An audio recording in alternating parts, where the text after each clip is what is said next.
Welcome to Cover Book Beat. I'm your host, Roger Nichols. Our guest today is master cartoonist Leigh Rubin. For nearly 40 years, he has created a new single panel cartoon every day, 365 and sometimes 366 days a year, for more than 400 newspapers and other outlets worldwide. He does this without the benefit of any recurring characters. And in doing so, he pokes fun at taboos and generally looks at the skewed but very funny perspective on the world.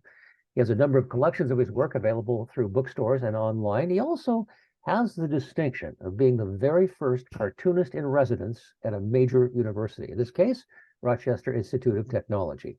Recently, that institution has published his newest book, Think Like a Cartoonist, which invited a number of contributors to send in stories about the times they thought outside the box, like a cartoonist, to solve a problem. Very pleased to have with us the irrepressible and more than slightly twisted Leigh Rubin. Well, you can try to repress me, but it's okay. It's fine. Try. I dare you. Try. Okay. Because we're mostly an ethical journalist, we'll note at the beginning, I was one of the people Leigh solicited for Think Like a Cartoonist Tale, which, for the interested, begins on page 107 when you buy your copy of the book. Leigh, this was not an overnight project, and I have to ask you, was there an incident or a series of incidents that led you to the idea of the concept for it originally? Yes. In 2018, when I was invited to be the cartoonist in residence at Rochester Institute of Technology, I didn't really know what I was supposed to do. And the dean at that time of liberal arts, he told me, well, we're just kind of making this up as we go along, which sounds a lot like what I do every day anyway. So that fit nicely. And I thought I would, I visited twice a year, a week each time, and visited all sorts of different classes and they have not, I guess there's 10 different colleges on the campus.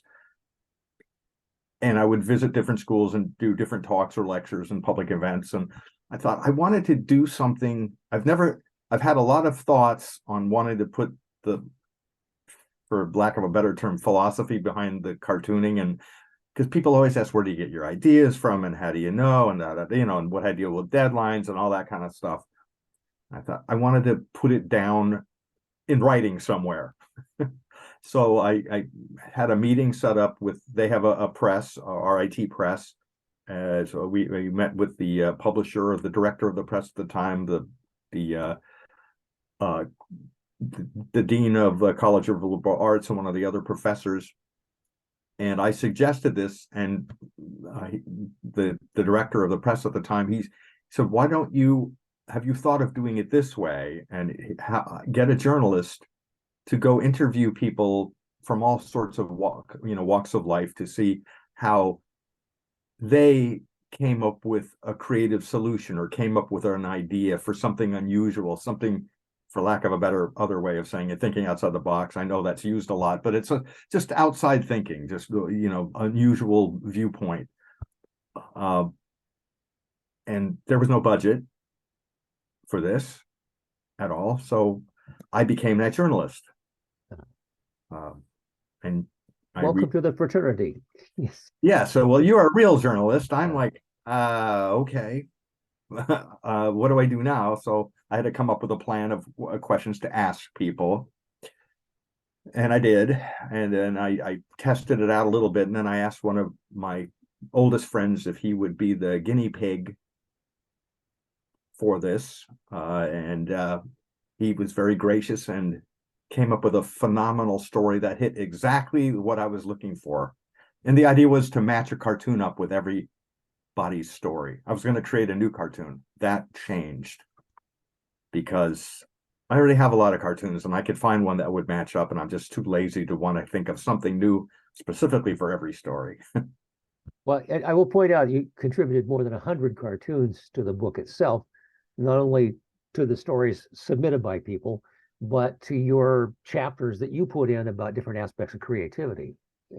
Right. Well, yeah, I'm one of the contributors. I didn't just I put my money where my mouth is. I wrote chapters too. I just wasn't asking everybody to write their own. I mean, I did, but yeah. It worked out. And I want to ask people, how many thousands of cartoons do you have in your library? I my very unorganized library, I don't know, it's almost 40, slightly under 40 years, well, more than 40 years worth, because I was doing cartooning before the daily. I don't know, 14,000 plus, something like that, whatever it is. Yeah. And what was amazing to me was you were able to find spot on cartoons for every one of the stories too. Well, I had time. Yeah. We started talking about how long this took to put together. Yeah.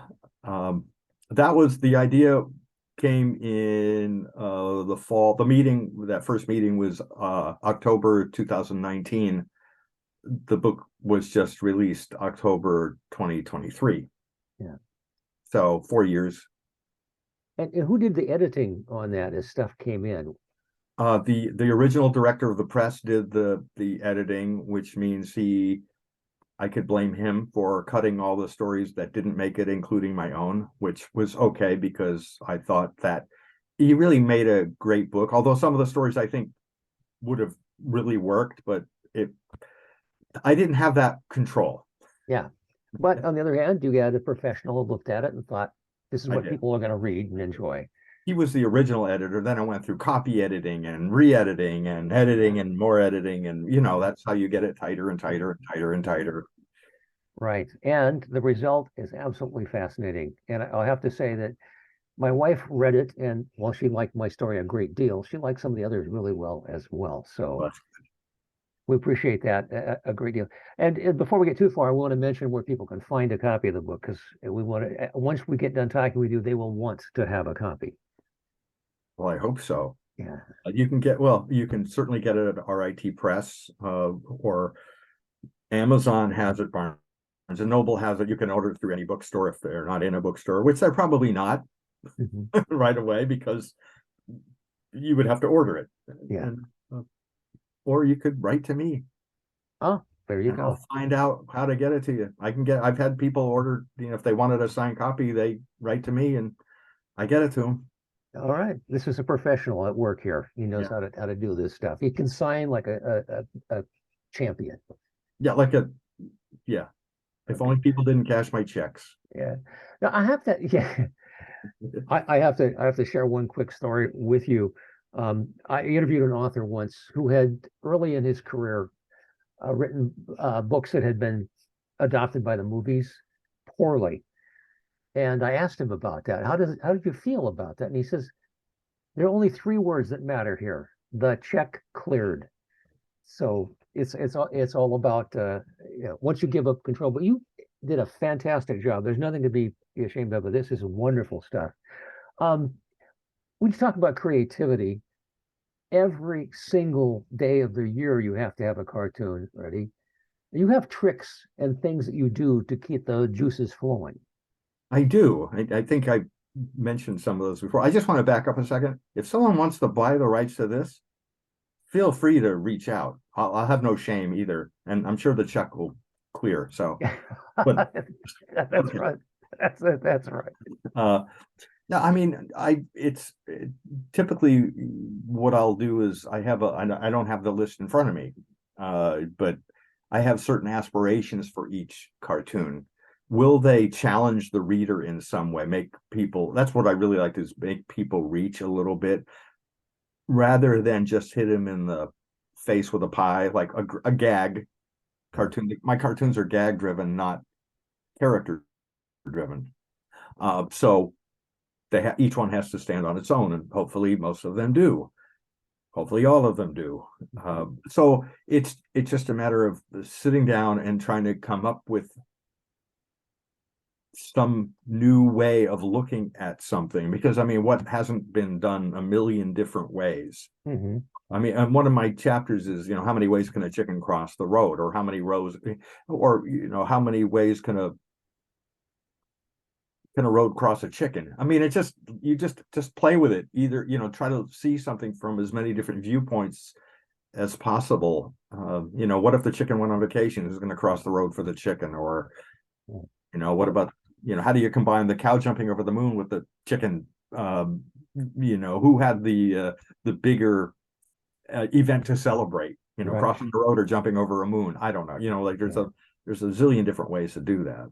We're going to pull up the one cartoon from the book about chicken crossing the road. And while we're looking at that, I love this because it's happened to every single one of us who went past where we should have turned or ran into a roadblock and had the GPS say this. Oh, right. Yes, the GPS chicken cartoon. I'm hoping you're going to flash this one up. Yeah, So, yeah, I mean, yeah, I can pull the book up, so but yeah, not the same. yeah. Yeah, no, in fact, that just happened recently where I had the wrong GPS. I mean, I had the right GPS coordinates, completely wrong place. No, there was nothing like it where I was going. They don't typically have a deli in the middle of a neighborhood, at Yeah, least not where I live. So, yeah. yeah, I mean, that's the other thing is I try to draw on as wide of many different subjects as possible. I read just about anything I get my hands on. I get magazines that I don't even subscribe to that for some reason end up in my home, and I will read them. And Mhm. there's always something in them that I can draw from, or at least file away that I can pick an idea from.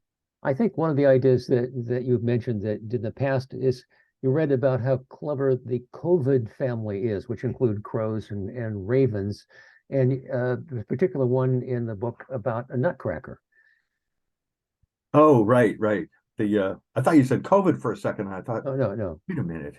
corvid, corvid. Yeah, it's like, okay, the crows and ravens, and yeah, they're so unbelievably clever.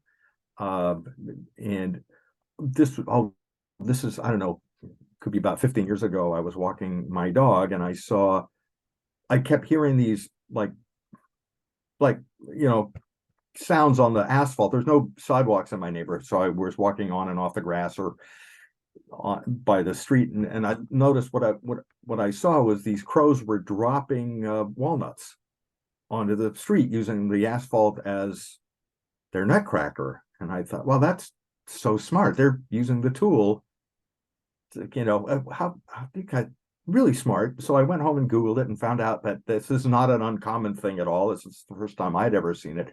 And the time of year affected the cartoon because it was early December. So I eventually thought, well, nutcracker, that's really popular on Christmas, crows dropping nuts. So I put this cartoon together with a crow dropping the little wooden soldier nutcracker onto a walnut in mid-flight, which was, I didn't even care if anybody got the joke. I just wanted to do it because it was fun to draw. I think a lot of people got that joke because it's taking a twist at it. It's looking at something in a different way. This is the creativity that you bring to your work.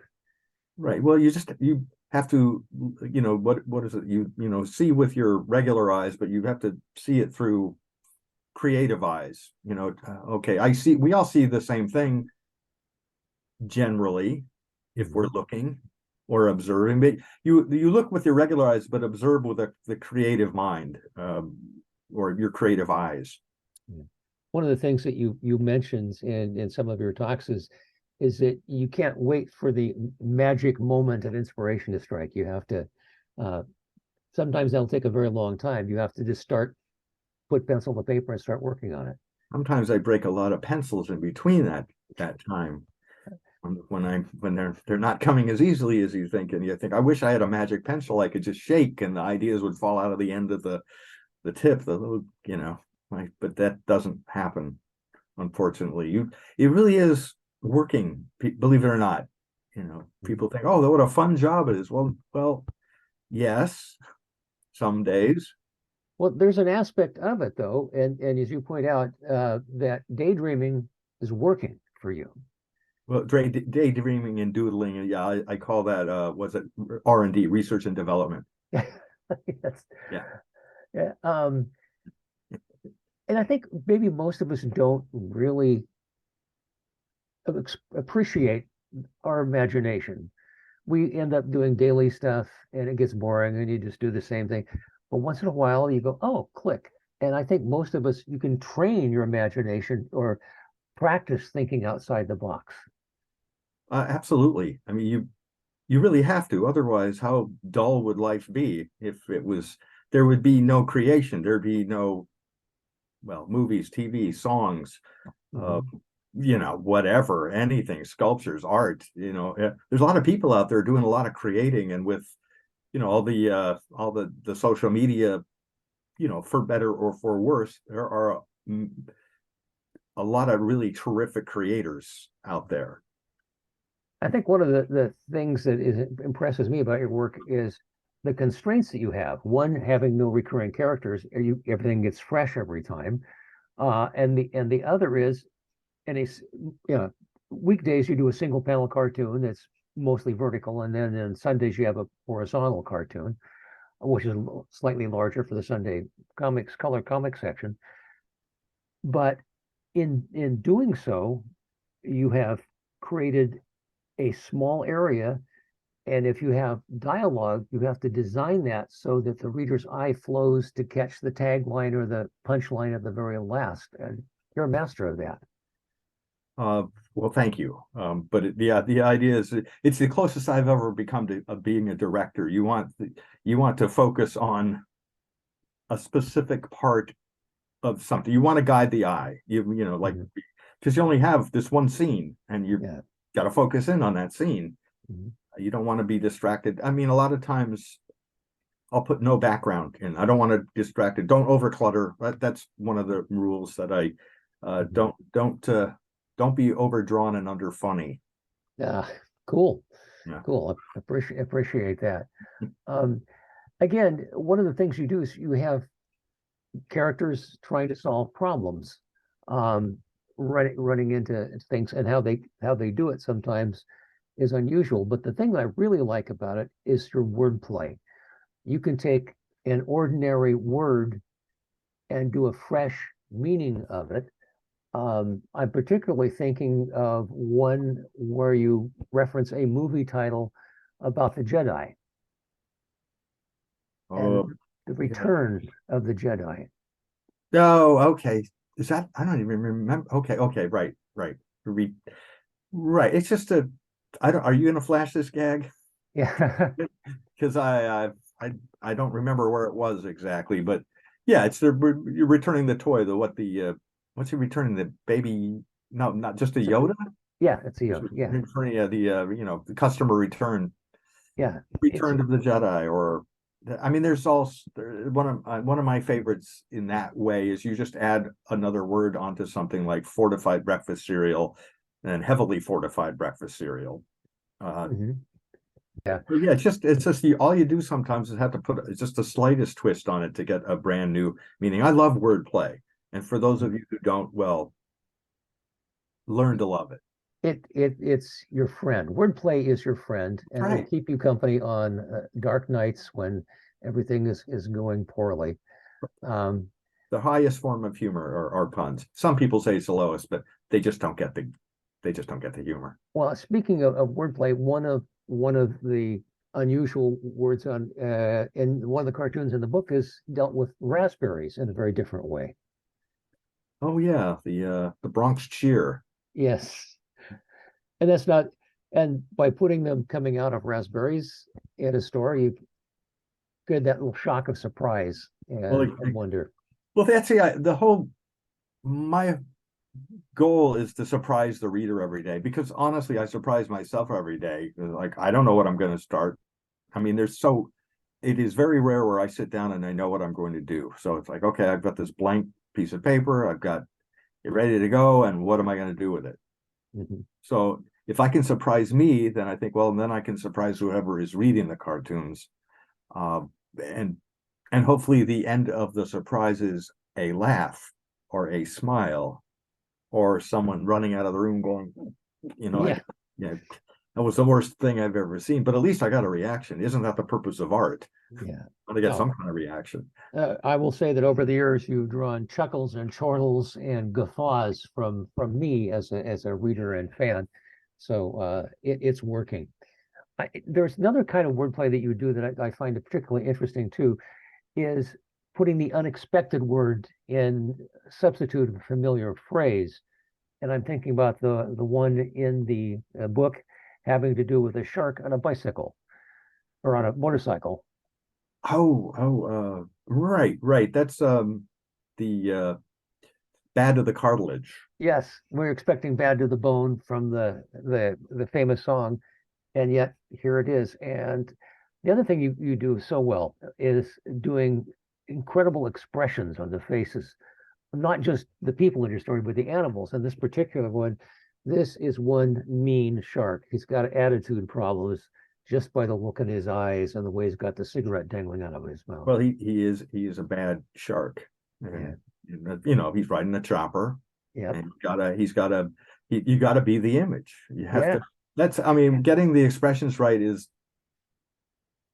another, it's one of the fun parts. You can't just have talking heads, because then it's not that funny. If you can put, even anyway, I'm not a big fan of talking head cartoons, not the band, just blah blah. It's like vaudeville or something, which is great if you're doing vaudeville on a stage, but there's got to be something more interesting than just a couple of heads talking, selling a joke, because it could be anywhere. And if I do a talking head cartoon, there's got to be a really compelling reason for it, which is why I don't really do them. But if you put them in there in some scenario where it's a natural scenario, not just the heads, there is some background, and with the proper expressions, that brings it to a whole another level of, hopefully, levity.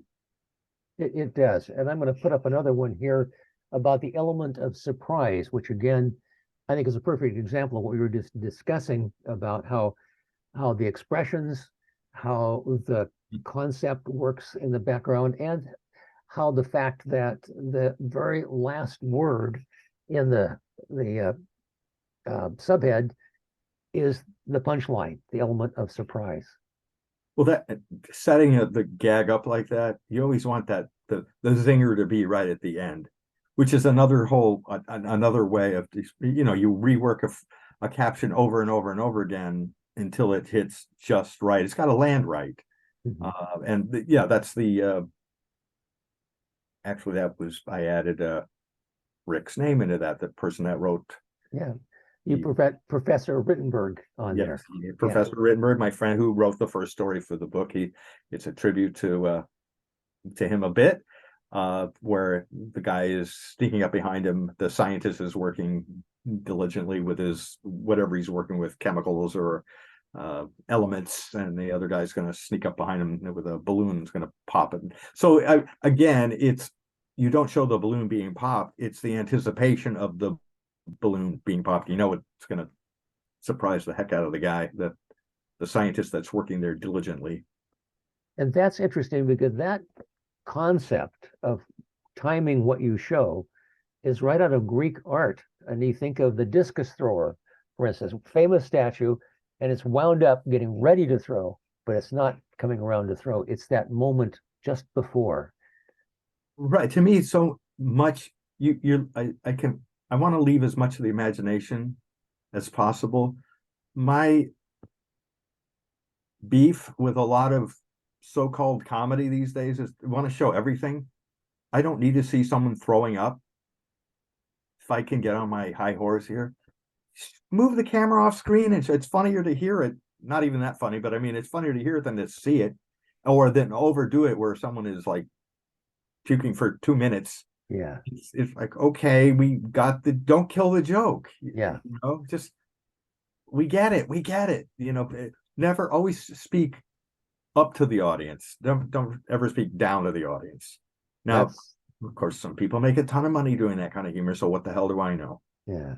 But I have to say, I appreciate your honesty intellectually, as it were. And also, that brings up another point. You talk about not talking down to the audience. The audience is a partner in this. You're creating this together. What they bring to it, right, is the ability to see the moment beyond the balloon popping and what happens next. And that's you're invoking their imagination as well as your own. I think that's kind of cool. Well, that's one of the goals, again, is you want, like, that's a really good way of putting it. I hadn't thought about that, but I want the reader to contribute something from their own life. There's got to be some familiarity. If I make a joke about something that you have no concept of, how's that going to be funny? There has to be enough of something that you've been familiar with. You have to have lived a little bit, or at least these days, if you don't get it, you Google it and you can pretty much find out anything you want. Yeah. So there's no excuse for not getting a joke. Although I get emails, I didn't get it, and then I'll just fill people in because maybe I've gone too abstract sometimes. Well, that reminds me that your interactions with your editor, you're syndicated through Creators Syndicate, and you have an awesome editor to work with. Do you ever have the editor go, I don't get it, or I need to change something about this? I have my current editor, Alessandra, is terrific, and I'm going to send this to her. She'll like that. And she's not old. She's much younger than I am, and it's amazing the pop culture references that she will get that she has no business getting at her age. And I'm just very impressed. And she's very honest, and I appreciate that. If she does not get something, she will let me know. My former editor, who's now an independent editor, David, I will still run gags by him because he is really honest as well. And he'll say it's more than often than not, it'll work, but occasionally there'll be one where it's not working. So I'll just kill it. Because I trust both of them. Yeah. And sometimes it's just a reworking that'll do it, and changing a word or slightly adjusting the illustration to make something more clear. I know you've done that before. It has, or I just throw it on the reject pile, the ever-growing reject pile. I think there's a whole book in that right there. No one would. That's why it's a reject file. Well, interestingly enough, the New Yorker actually published a book of cartoons they had rejected originally, mostly because of the subject matter they thought was too gross or too inappropriate for their audience. And that's one thing you do. You work clean, and I appreciate that. Well, that's one of the constraints of the family newspaper. Because it is a family publication, and there are constraints. Yes. Yeah. Mass marketing, as it were. And I think that makes it work harder. You don't have. I mean, you can't say a naughty word. You can do cartoon cursing, of course, symbols, but you can't. You'll get cut, and that's no fun. So you have to be more clever about how you're going to get something. I don't want to say past the editor, approved by the editor. And I think if you're doing it for any length of time, you get a certain sense of I don't want to say censorship, but self-editing, I guess, would be a better way of putting it. Another aspect that just occurred to me is you work with sometimes current things, but things that you figure will have a long life. And I'm thinking about a cartoon that involves a cow with its hands up and a burglar behind it asking a very popular question by the milk board at the time. Oh yes, well that cartoon that goes way back to 1996 now. That's another century, a generation plus. Yes. ago. But yeah, got milk. That came from not having an idea.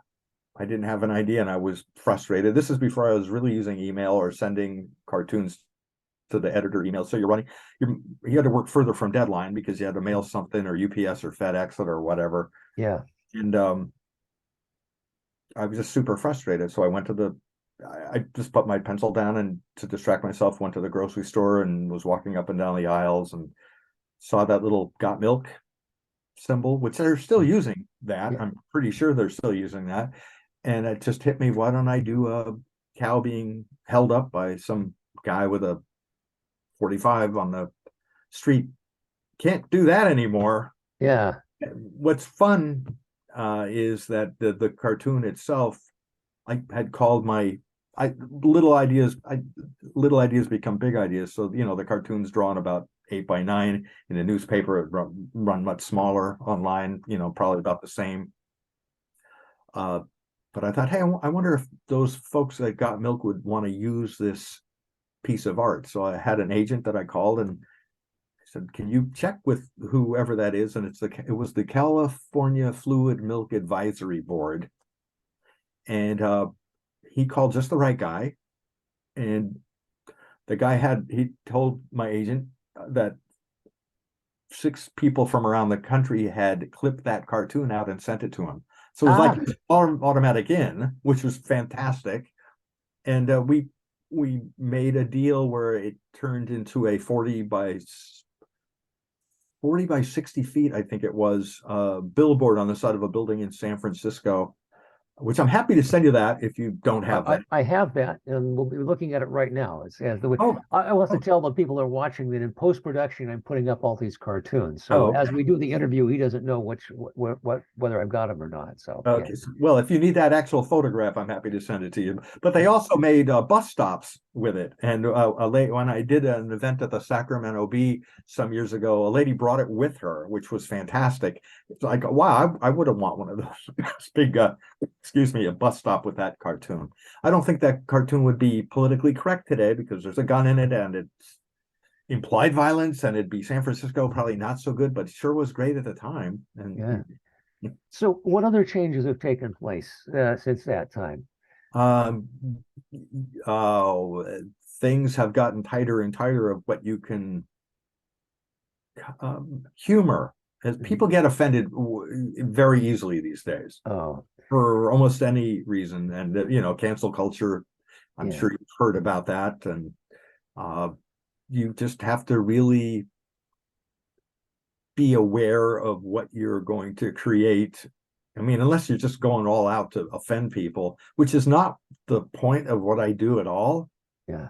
It's completely opposite of it, but inevitably it happens. If you're in there, Yeah. you just deal with it. So do you have a lot of communication with your readers?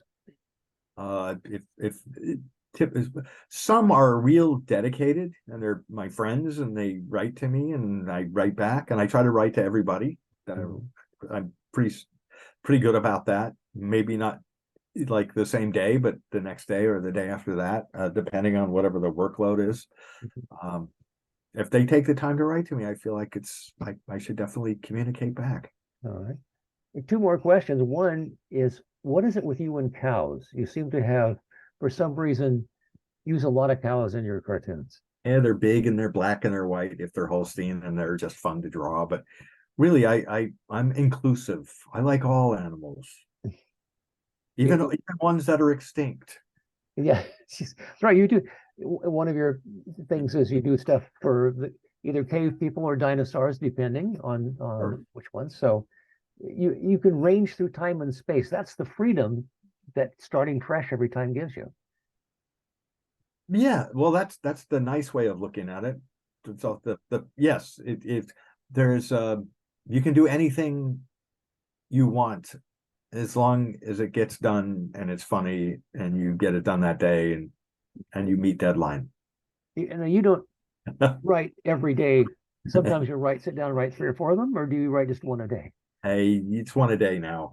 I used to be able to pretty much do 2 a day without any problem, but I don't do that anymore. I fear I'm just going to put all my effort into one because I'm doing other things too. And there's always administration. There's always something else that gets in the way. Plus there's a dog that he's playing with. Yeah, absolutely. And you have to treat the animal friends. That's right. Or your fur babies, as some people call them these days. When you close, people who read this book, and they should get this book, highly recommended. Close it at the end. What do you hope they take away from that? Well, if they don't already believe that they are incredibly creative and that there are, I believe everyone is blessed with this infinite imagination and creativity, and it's just exercising it. And if you can look at these stories and be inspired and think of a time where, you had been creative in some way, or how can I be more creative? How can I it doesn't even have to be solve a problem. How can I create something, a piece of art, whatever it is? Think about a problem in a new way to solve, or create, like I say, create a piece of art, or just anything. Looking at the world in a different way with a different viewpoint. That it's just fun. It's different. It keeps life interesting. And that's what it's all about. Yeah. I so much appreciate your being with us today. Our guest today, the incomparable Leigh Rubin, and the book is Think Like a Cartoonist. Thanks so much for joining us. Thanks, Roger. Appreciate it. It's great.